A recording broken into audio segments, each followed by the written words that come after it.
How to test in capacitor? Series circuit testing.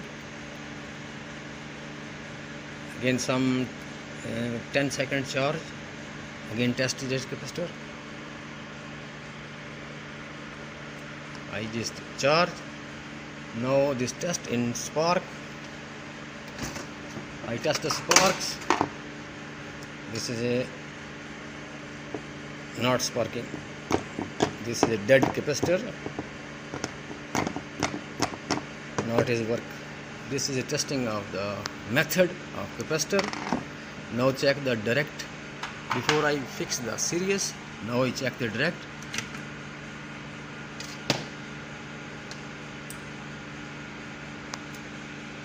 Direct not Zuri is spark. This capacitor is a dead